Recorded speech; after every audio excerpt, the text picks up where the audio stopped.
no matter what Trump is tweeting or putting out there, he does seem to be trying to get these countries to stop fighting with each other, which I think adds a little bit of level of certainty to the market. What's your big takeaway from the VIX and the levels and just everything that's going on?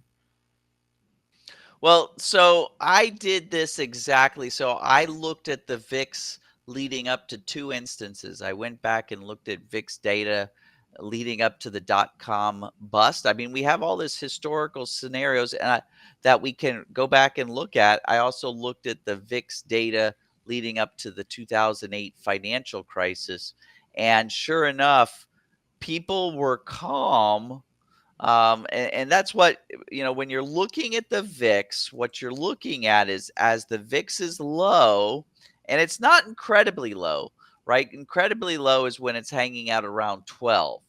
But when the VIX is low, it means that we've got confidence. And when the VIX spikes high, like it did when the first tariff, you know, uh, all the tariff stuff happened in the beginning of April, that's fear and uncertainty and confusion, right?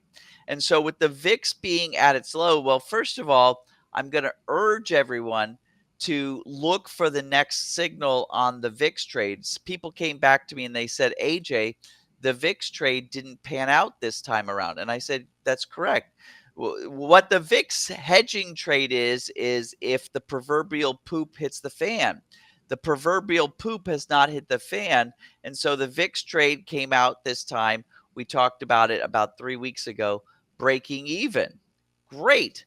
But it looks like we're about to get another one of these blue arrows. These arrows are part of our indicator package that you could download from the Trading Trainer website. When we get another blue arrow with follow through, we're going to put another VIX trade on. And again, fingers crossed that it doesn't pan out. That means that the market continues to kind of go along in this cruise control that it's on.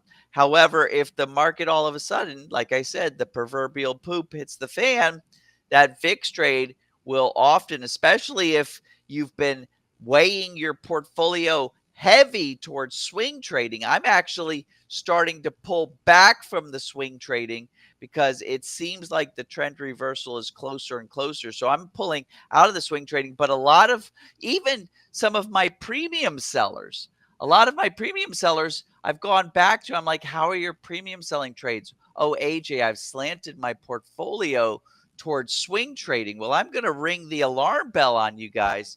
You know, put your VIX trade in place and start thinking about putting more premium trades in place, because if you're heavily weighted swing trading and the market reverses like it seems like it might in September, boy, are you going to get caught with your pants down.